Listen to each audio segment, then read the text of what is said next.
नमस्कार साथियों, कैसे हो आप? आशा उम्मीद और विश्वास करता हूँ कि आप सब कुशल मंगल होंगे। जैसे आज हम हिंदी में एक नया टॉपिक लेकर आए हैं जो कि बहुत ही इम्पोर्टेंट टॉपिक है और प्रत्येक कॉम्पिटिटिव एग्जाम में आज जो हम विषय पढ़ेंगे उससे संबंधित बहुत सारे प्रश्न पूछे जाते हैं। तो आज का हमारा विषय रहेगा संधि। आज का हमारा टॉपिक है साथियों, बहुत ही इंपॉर्टेंट महत्वपूर्ण टॉपिक है संधि। तो संधि किसे कहते हैं? तो सबसे पहले संधि की हमें परिभाषा पता होनी चाहिए। तो संधि क्या होती है? दो वर्णों के परस्पर मेल से होने वाला परिवर्तन संधि कहलाता है। तो क्या है संधि की परिभाषा? दो वर्णों के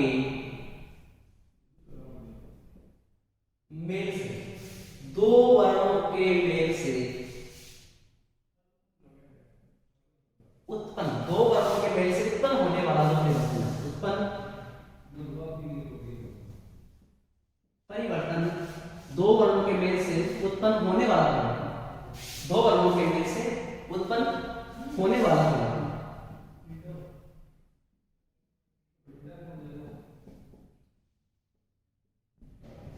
संधि कहलाता है। क्या कहलाता है? संधि।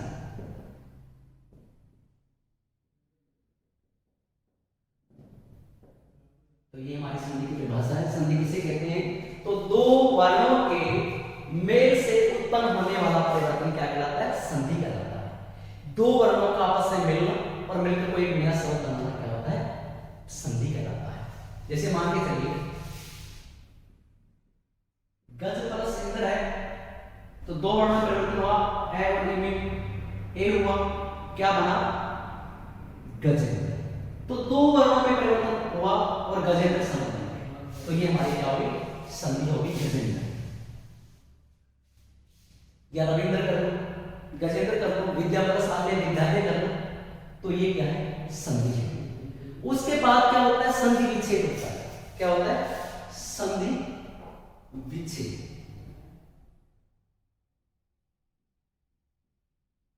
संधि विच्छेद क्या होता है साथियों? संधि विच्छेद, जिन दो वर्णों को जोड़कर संधि हुई है उन वर्णों को अलग करना, तोड़कर लिखना विच्छेद कहलाता है। मतलब संधि युक्त शब्दों को अलग करना, विच्छेद करना क्या कहलाता है? संधि विच्छेद कहलाता है।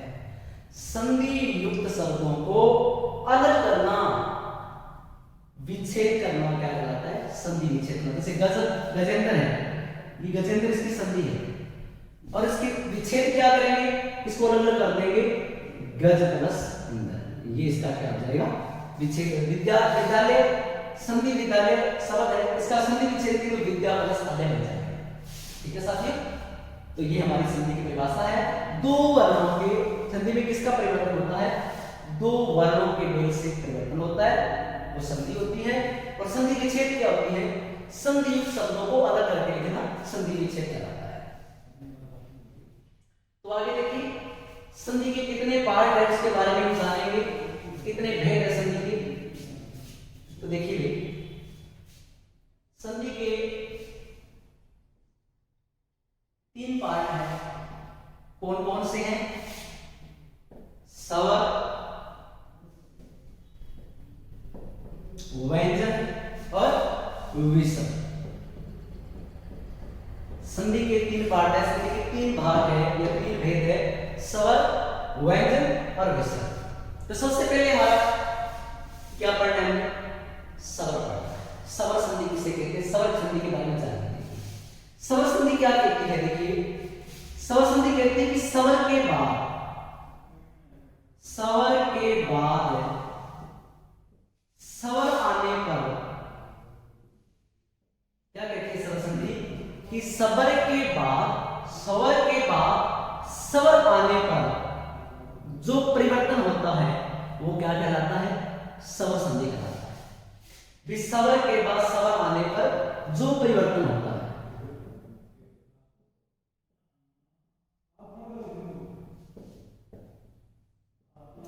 स्वर के बाद आपको पता है स्वर कौन कौन से बता दूं, पढ़ चुके हैं। जैसे ए, आ, ई,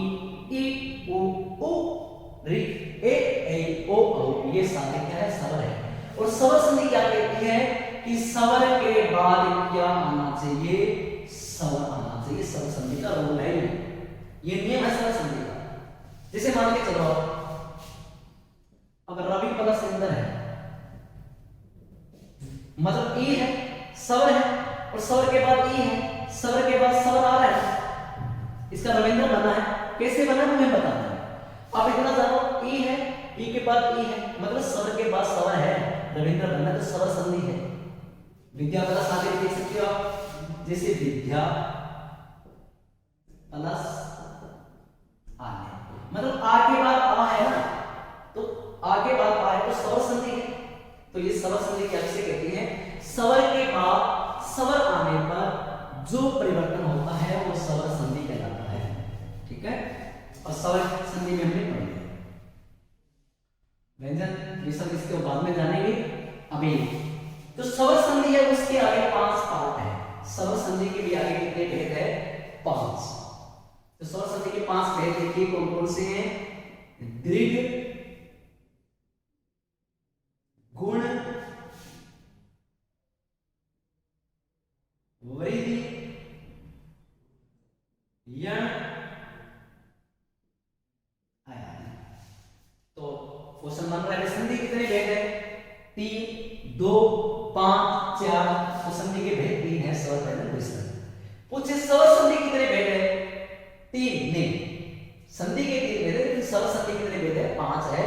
दीर्घ, गुण, वृद्धि, यण, आयामी। स्वर संधि के कितने भेद है, 5 है। तो याद रखना आपने दीर्घ, गुण, वृद्धि, यण, आयादी। अगर मैं आए तो हो जाती है व्याधि, तो ऐसी बात नहीं, व्याधि दूर हो जाएगी आपकी। आप वीडियो को शुरू से लेकर अंत तक जरूर देखना। देखिए संधि का जितने भी संधि से संबंधित आपको जितनी भी समस्याएं हैं वो सारी समस्याएं आपकी हल हो जाएगी अगर आपने वीडियो से देखा। ठीक है, तो स्वर संधि के 5 भेद हैं। तो भेद दीर्घ, गुण, वृद्धि, यण, आयाती है। तो सबसे पहले हम दीर्घ संधि के बारे में जानते हैं। दीर्घ संधि क्या होती है, देखिए साथी, दीर्घ संधि किसे कहते हैं, जब ह्रस्व अथवा दीर्घ, दीर्घ संधि का नियम ये है कि जब ह्रस्व अथवा दीर्घ ए ई उ के बाद उ के बाद कर्म से ए ई उ। दीर्घ संधि क्या कहती है, देखिए विद्यार्थियों, जब ह्रस्व अथवा दीर्घ ए ई उ के बाद कर्म से ए ई उ आ जाए तो दोनों के मेल से क्या हो जाता है, अगर ए के बाद देखिए, अगर ए के बाद ए आ रहा है तो दोनों के मेल से क्या है, आ हो जाता है, मतलब दीर्घ हो जाता है, बड़ा हो जाता है। दीर्घ का मतलब बड़ा। जब ई है, ई के बाद ई आ रहा है तो दोनों के स्थान पर ई, बड़ा ई हो जाएगा। अगर उ के बाद उ आ रहा है तो दोनों को मिलाकर बड़ा उ हो जाएगा। ठीक है, मतलब दीर्घ करना है। हाँ जी, अगर ए के बाद आ रहा है तो दोनों को मिलाकर आ करना है। अगर आ के बाद आ रहा तो भी आपने आ करना है। अगर छोटी के बाद बड़ी ई आ रही है ना तो दोनों को मिलाकर आपने बड़ी ई करना है। अगर छोटे ओ के बाद बड़ा ओ आ रहा है तो दोनों को मिलाकर आपने बड़ा ओ ही करना है। मतलब कहने का भाव क्या है, देखिए अगर आ के बाद आ है तो आपने दोनों के स्थान पर आ ही करना है। अगर बड़ी ई के बाद बड़ी ई है तो दोनों के स्थान पर आपने बड़ी ई करना है। अगर बड़े ऊ के स्थान पर वो है तो दोनों को मिलाकर आपने वो करना है, मतलब आपने दीर्घ करना है, बड़ा करना है। ये दीर्घ संधि किसे कहते हैं, जब ह्रस्व अथवा दीर्घ, मैंने दोनों लिखा, देखिए ह्रस्व अथवा दीर्घ, ए के बाद ए है तो आ करना है, ए के बाद आ है तो भी दोनों के स्थान पर आ करना है। अगर आ के बाद आ है तो दोनों के स्थान पर, मैंने लिखा है जब ह्रस्व दीर्घ ए यू के बाद कर्म से ए यू आ जाए तो दोनों के स्थान पर कर्म से आ हो जाता है, ई हो जाता है, उ हो जाता है। अभी आपने उदाहरण देखना है दीर्घ संधि का। अभी आपका देखिए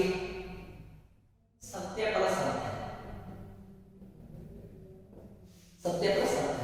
अब देखिए सबसे पहले तो स्वर समझेंगे। देखो अब आप कहोगे तो यह व्यंजन नहीं, व्यंजन जो स्वरों की सहायता से बोला जाता है। देखिए यह के अंदर भी ए मिला हुआ है, ये के अंदर क्या है, ए मिला हुआ है, तभी ये मिला है। ठीक है, तो ए है, ए के बाद भी ए है, तो दोनों को मिलाकर क्या हो गया, आ हो गया। दोनों को मिलाकर जैसे सत्य, इस ए निकाल दिया, इस ए और इस ए के स्थान पर मैंने क्या कर दिया, आ कर दिया, और इसको जोड़ेंगे तो क्या बन जाएगा, सत्यार्थ बन जाएगा। ये हमारा बनेगा सत्यार्थ। ठीक है, इसी प्रकार देखिए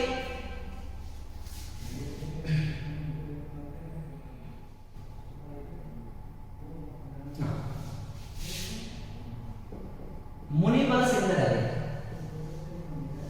ई है, ई के बाद ये दोनों को बड़ा ई करना है, क्या बन जाएगा, मुनिंदर।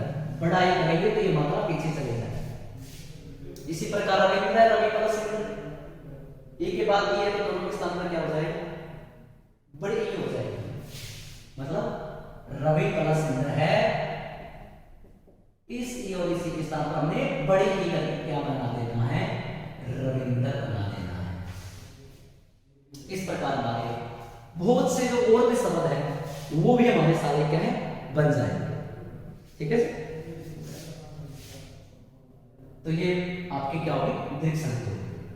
इसमें आप एग्जांपल और भी कर सकते हो, बनाकर देख सकते हो। जितने आप उदाहरण करोगे उतने कम है, सारे आपको आ जाएंगे।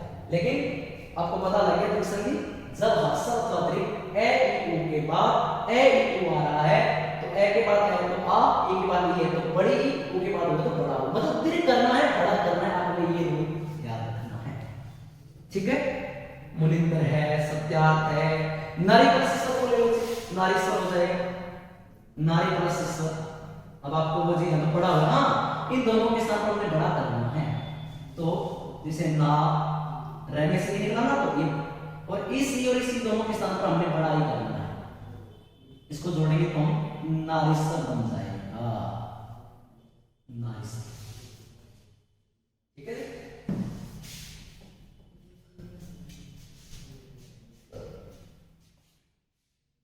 समझ में आ रही है, ऐसा मैं करता हूं।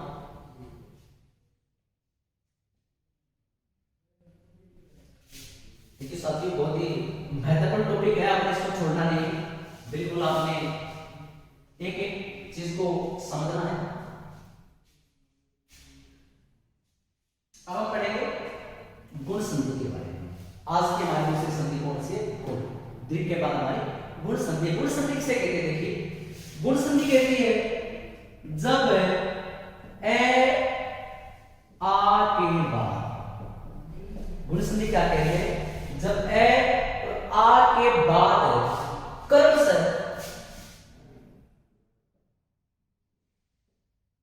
ई ए उ ओ और री आ जाए,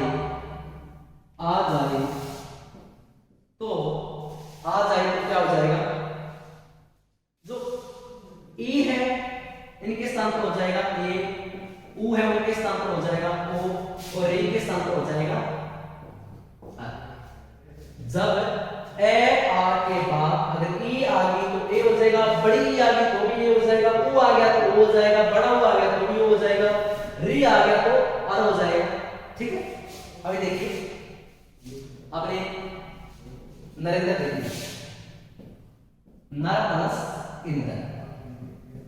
देखिए ए कितना, जब ए आ के बाद तो रे के अंदर मिला ए है, तो ए के बाद ई है तो क्या हो जाएगा, ए और ई के स्थान पर क्या हो जाएगा, ए हो जाएगा। क्या हो जाएगा, ए हो जाएगा। ए होने के बाद इसमें क्या बन जाएगा, नरेंद्र बन जाएगा। इसी प्रकार सुरेंद्र बन जाएगा, शुर प्लस इंद्र। ए और ई के स्थान पर ए हो जाएगा तो क्या बन जाएगा, सुरेंद्र बन जाएगा। महेंद्र बनाना है महाबला से, आ और ई के स्थान पर ए कर दो महेंद्र। कहता है जब ए आ के बाद ई है तो ए करना है, उ है तो ओ करना है। अब ओ का उदाहरण पे देखो, चलो देख लेते हैं। जन प्लस सुद्धा, तो ए है, ए के बाद उ है तो इस ए और उ के स्थान पर पर क्या हो जाएगा, ओ हो जाएगा। जय ने, इस ए और इस ऊ के स्थान पर हो गया ओ धा, इसको जोड़ दो जनोधा, मतलब जन का उद्धार करना, लोगों का उद्धार करना, लोगों का कल्याण करना, इस प्रकार ये बन जाएगा। ठीक है, पुरुष प्लस उत्तम है, पुरुषोत्तम बन जाएगा। देखिए पुरुष प्लस उत्तम, इस ए और इस ऊ के स्थान पर ओ हो जाएगा, तो बन जाएगा पुरुषोत्तम। पुरुषों में जो आदमी उत्तम है, पुरुषों में जो आदमी सर्वश्रेष्ठ है, वो क्या होता है, पुरुषोत्तम होता है। ठीक है, ये थी हमारी गुण संख्या। अब ये और देख लीजिए, महा प्लस ऋषि, ये क्या कहता है, जब ए आ के बाद ई ई ऊ ओ री होना चाहिए, तो आ के बाद री है तो री के स्थान पर क्या हो जाएगा, आर हो जाएगा। जब ए आ के बाद ई ई ऊ री आ जाए तो ई के स्थान पर हो जाएगा ए, ऊ के स्थान पर ओ, री के स्थान पर आर हो जाएगा। तो महा प्लस ऋषि है, री के स्थान पर आर हो गया, जैसे